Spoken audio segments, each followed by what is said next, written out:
Hold up.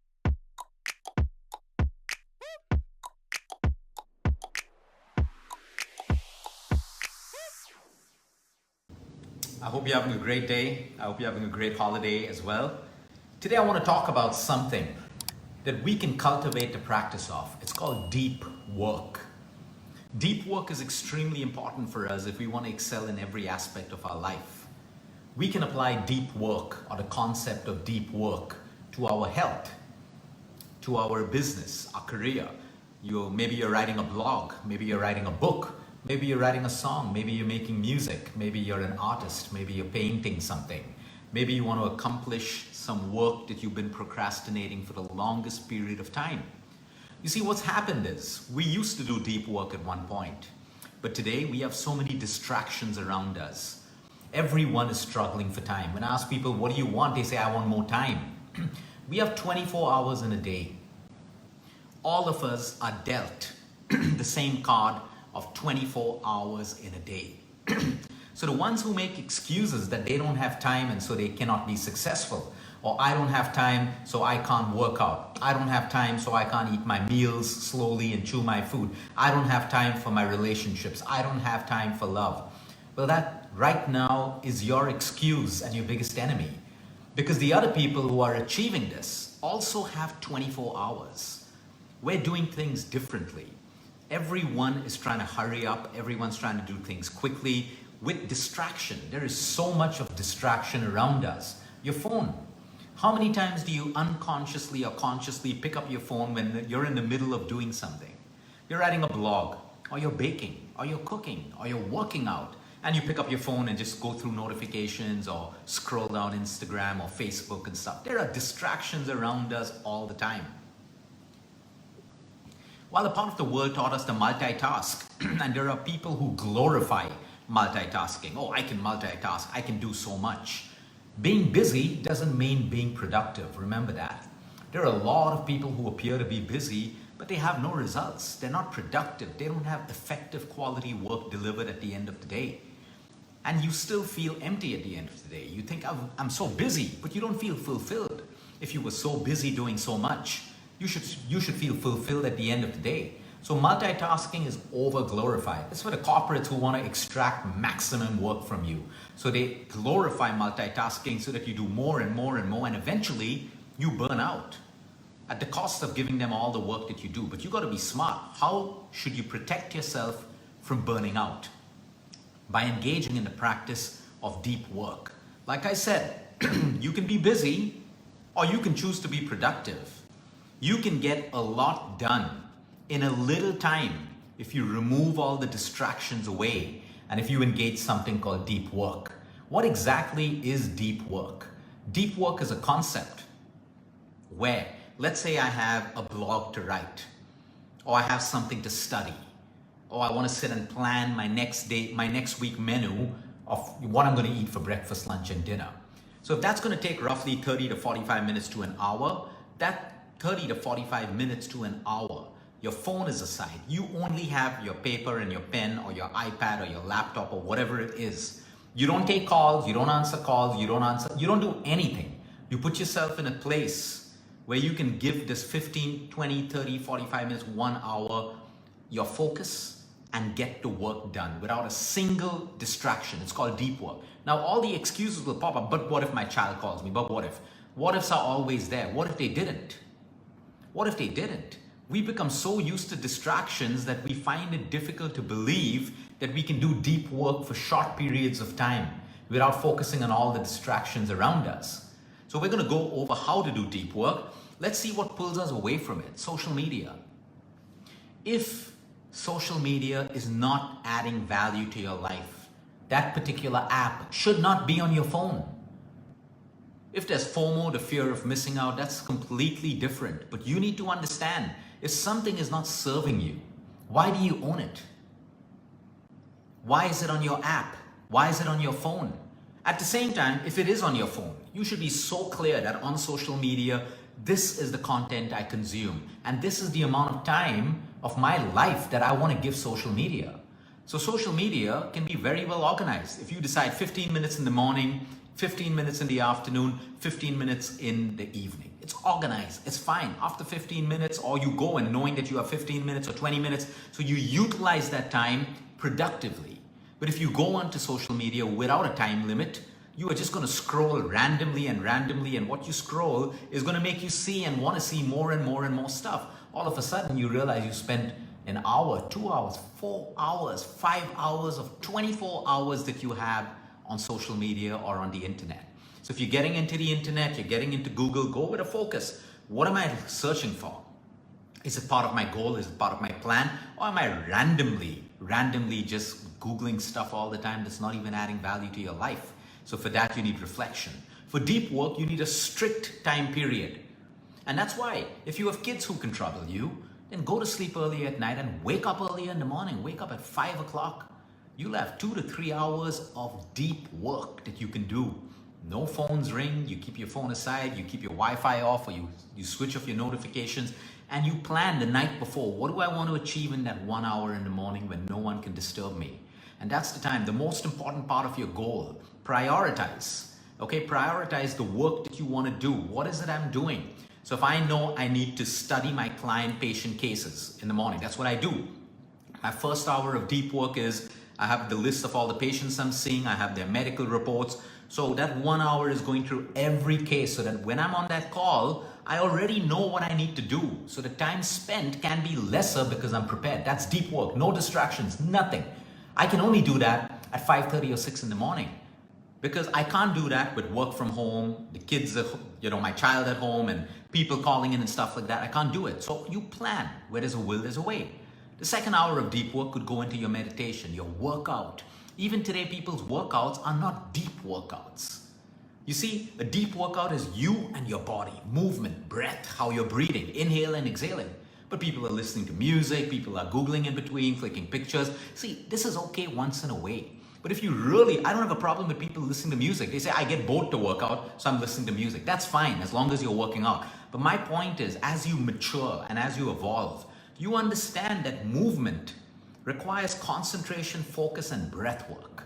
You can't do that if you're distracted. So I want you to practice 30 minutes of a deep workout where it's only you, your body, and the movement. Whether you're dancing, whether you're walking, whether you're lifting weights, whether you're doing yoga.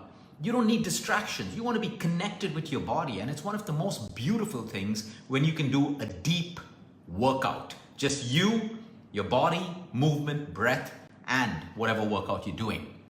Keep the distractions away for some time. So you need a strict period of time that you need to plan. 30 minutes for my deep workout, 10 minutes for my deep breath work, 10 minutes for my deep meditation. In these strict periods of time, you've defined it. It's in your plan for the day. There can be no distractions at that point. So if you need to switch off your phone, if you need to, whatever it is that you need to do, but that's a strict time period. You define it. Otherwise, your day controls you, which is why I'm a firm believer. For success in life, you need a timetable. Schools work because of a timetable. Armies, the military works because of timetables. You're moving from one to another. It's organized. Everything is organized in time. And that's why you can accomplish more and be more productive and not get burnt out. But without a timetable, you're going to lose time, you're going to burn out, you're going to feel guilty, and you're going to have all of those emotions come up. Set targets. What is your bedtime? What is your wake-up time? What is your deep work time? What is your play time? What is your family time? At least 5 days out of 7 days in a week. Define your timings. So you work backwards. But if you haven't defined your timings, you're now dependent on time. You're like, okay, I'll just push this. And if you push something, something else gets pushed. And if something else gets pushed, something else gets pushed. You see? And that becomes your habit and that becomes your lifestyle. And then you wonder why you're busy because things are just piling up around you. And then you start feeling overwhelmed and you start burning out because there seems to be so much. In fact, the more you have on your plate, the more reason you need to have a timetable and to set targets and plan times. Very important. Structure your meal times. Structure when you're going to stop fasting, when you're going to start fasting, whatever it is. But everything should have a time. Now you may think this is boring and I don't want routine and stuff like that. Well, that's your mindset. This can actually give you more time, more happiness, more peace, more joy, more productivity, which is what we want. If we spend time doing work, we want it to be productive. We want it to give us some benefit, rather than the person who's doing little things all the time and they never really close anything. They don't close a project. They don't meet a deadline. They're doing little of everything. They feel they're busy, and then they want to be compensated for being busy. You got to be compensated for being productive, not for being busy. There's a big difference between being busy and productive.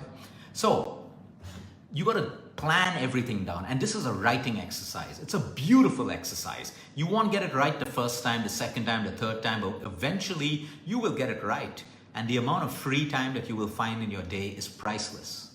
On my busiest days, I have 4 to 5 hours free to do what I want with that. So whether I want to study in that time, take some extra patience, just do nothing, watch a movie, that's up to me. I call that personal luxury. Personal luxury is when you have the ability to choose, you have the ability of the gift of time to use it the way you want, and you're productive, and you can finish your day-to-day work and errands and responsibilities and duties. I call that personal luxury.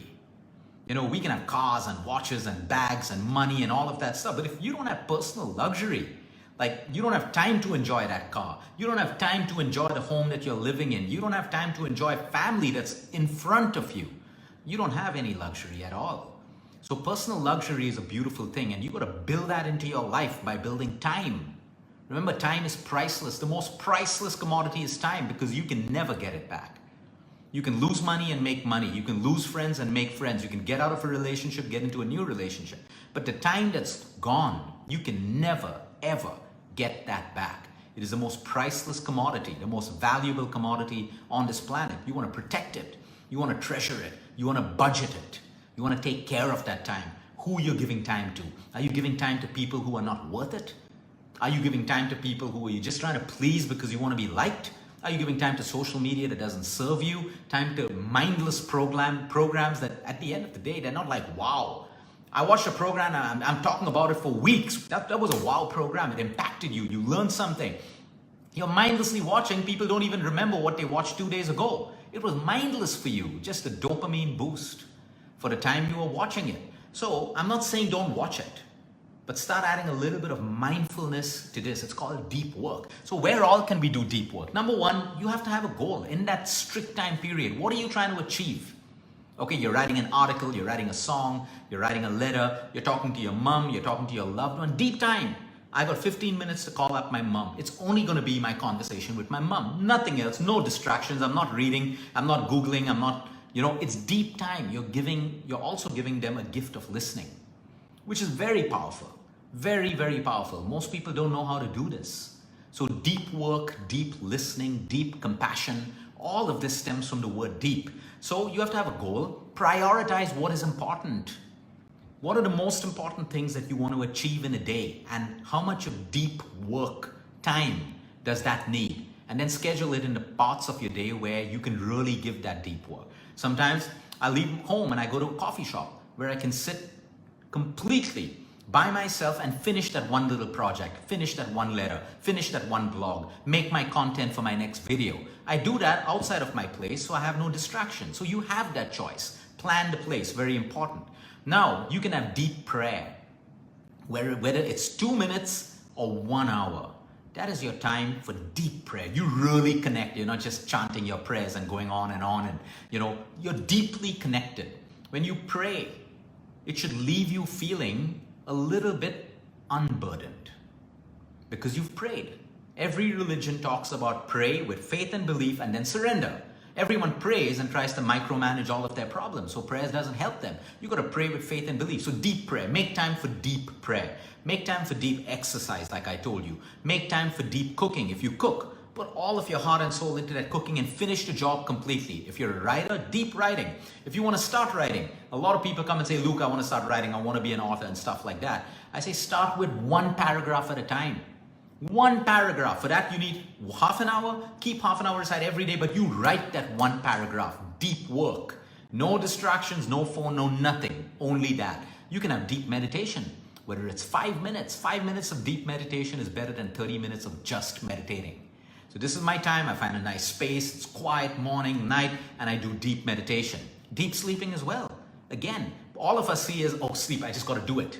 No, but when you change your mindset towards sleep and understand its power, its intelligence, its healing properties, then you respect it and you give it the time. So you prepare for deep sleep. You prepare, you cut off your gadgets 1 hour before, you don't engage yourself in news and stuff that can bring turmoil in your mind. You read, you do your pranayama, you plan your next day, and you prepare yourself for deep sleep the same way you prepare yourself for deep work. And it's also important to prioritize downtime. So if I do 45 minutes of deep work, I am going to take a break after that, whether it's 5 minutes or 10 minutes. And in that break, I'm really going to take a break. I'm not going to move onto my phone and try to do another task.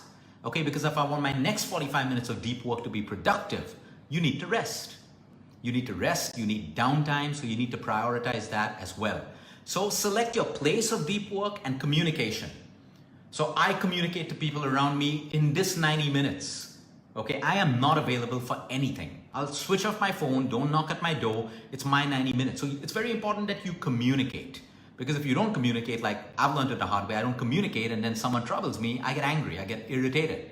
So the best way is communicate. This 90 minutes, everyone knows that unless it's an emergency, we will not trouble Luke. And I get my deep work done. So you see, everything is possible with planning. But today I can tell you one thing. People have lost control of where their time is going. And everyone thinks they don't have time. They say, I don't have time for sleep. So you create a 16-hour day. That's what I do. I have a 16-hour day.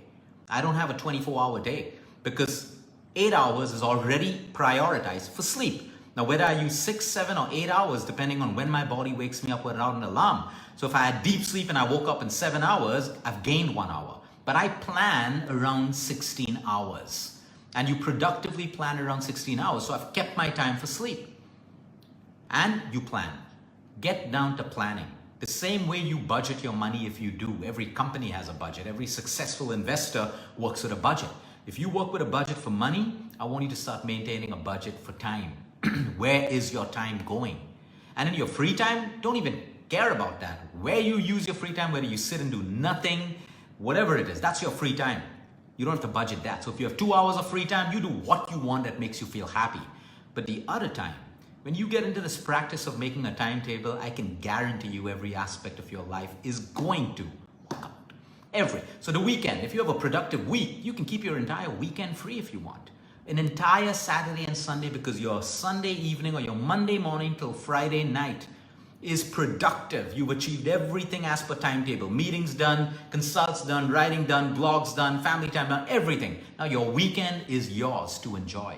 So you actually improve the quality of your life by practicing deep work, deep prayer, deep meditation, everything deep. You see, because distractions pull you away from everything that is the fundamental of happiness and inner peace and human health. You're being pulled away from eating a meal the right way because you have something to do, so you rush through your meal, or you take fast food or junk food or convenience food. So you see how being pulled away is actually impacting your own health and everything else. So practice deep work. It's one of the most beautiful things you do. And the simplest way to start, take 30 minutes of deep work only. Start off with that. Select the time, plan what you're going to use that 30 minutes for. You can do deep reading. How many of you read a book and you get distracted in between and then you take out a paper and pen and you start making notes and then Googling something and all of that? No, just read. If it's 15 minutes of reading, just read. Don't do anything else. That is what deep work is. And I can guarantee you this will change your life in every way. You can teach this to your kids as well. They learn at a very young age, deep work. They may not have the concentration level to go to 90 minutes. Of course they won't. But they can start off with 5 minutes of deep work. 5 minutes of clean up your room, deep cleaning. Okay, deep cleaning, I don't mean it in the way of, where they get the cobwebs and all of that stuff. I mean, they only focus 5 minutes on cleaning the room, no distractions at all. And then they have 5 minutes of reading time. 5 minutes of journaling, whatever it is. You be creative and add that to your child's life as well. Have a great day, everyone. Until next time, eat smart, move more, sleep right, breathe deep, and remember, you care is all about you. And even when you have that disease, if you have that disease, unfortunately, or whatever it is, there is still deep work that you can do. There is so much of deep work that you can do. Make time for your rest, make time for your visits, make time for your nutrition, but also, I'm going to explain something to you tomorrow on my video, which is very, very important for us to understand. Most people don't even know what healing is. The moment you hear the word healing, you think of someone trying to sell you some fraud vaccine, or you think of someone trying to sell you some snake oil or some some nutraceutical or supplement that will take away your disease. That's a mindset which is very limiting. We're going to understand on tomorrow's video what healing really is. And even though you may have a disease that cannot be cured, it doesn't mean that you cannot heal. I'm going to explain more of this tomorrow. Have a great day, everyone.